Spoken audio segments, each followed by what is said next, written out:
Hello guys, आज के इस वीडियो में हम मैथ्स के कुछ इम्पॉर्टेंट सिंबल्स के बारे में डिस्कस करेंगे। Math symbols. This symbol represents as multiplied bye.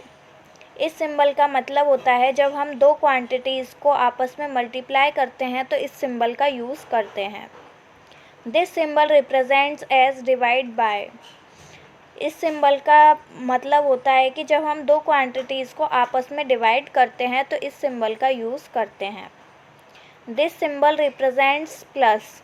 जब दो क्वांटिटीज़ को आपस में ऐड किया जाता है तो इस सिंबल का यूज़ किया जाता है।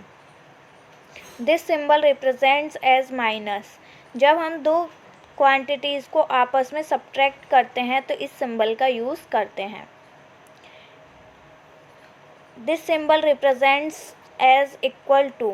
यह सिंबल बताता है कि दो क्वांटिटीज़ आपस में इक्वल हैं। This symbol represents approximately equal to. जब दो क्वांटिटीज़ पूरी तरीके से इक्वल ना होकर थोड़ा बहुत अंतर रखती हो तब हम उसे कहते हैं कि ये दो क्वांटिटीज़ अप्रॉक्सीमेटली इक्वल हैं और यह सिंबल अप्रॉक्सीमेटली इक्वल टू को शो करता है। This symbol represents as greater than. यह सिंबल ये बताता है कि एक क्वांटिटी दूसरी क्वांटिटी से बड़ी है।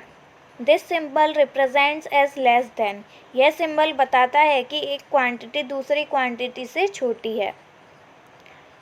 Plus minus. This symbol represents plus minus. जब कोई इंटीज़र दो वैल्यू रखता है, उसकी वैल्यू प्लस में भी हो सकती है और माइनस में भी हो सकती है, तब हम इस सिंबल का यूज़ करते हैं। जब हम किसी इंटीज़र का स्क्वायर रूट लेते हैं तो उसकी जो वैल्यू होती है वह प्लस भी हो सकती है, माइनस भी हो सकती है, तब हम इस सिंबल का यूज़ करते हैं।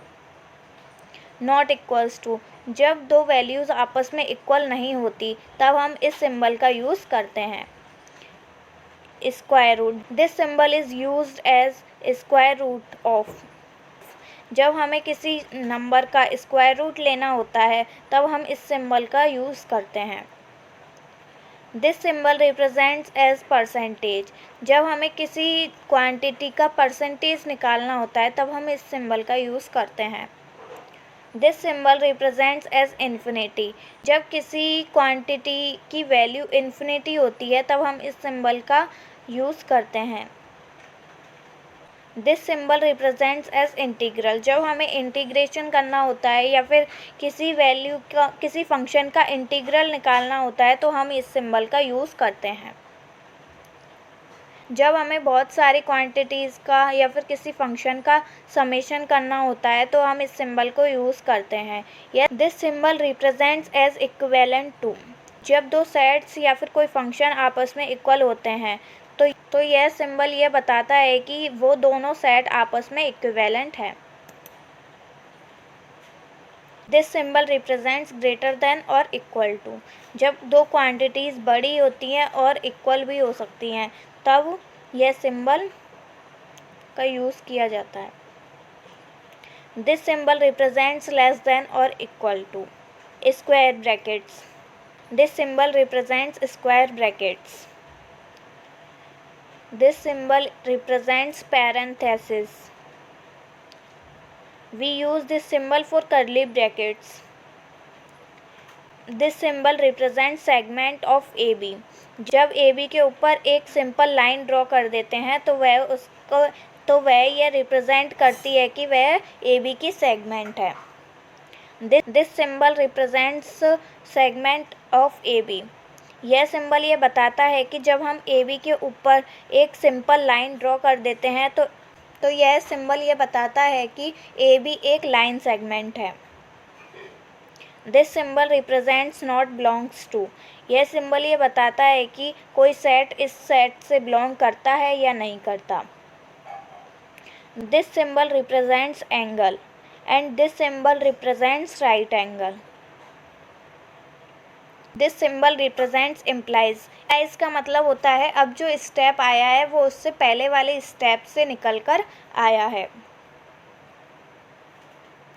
This symbol represents for all. यह सिंबल ये बताता है कि उसके अंदर किसी फंक्शन के अंदर इस इंटरवल की सारी वैल्यूज़ आएंगी। This symbol represents belongs to.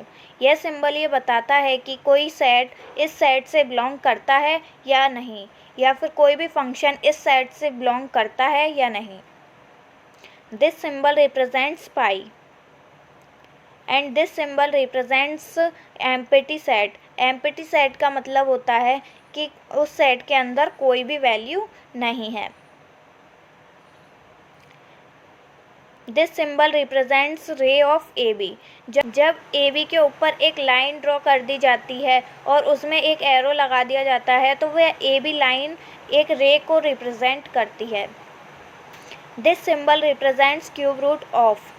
जब हम किसी नंबर का क्यूब रूट निकालते हैं तो इस सिंबल का यूज़ करते हैं।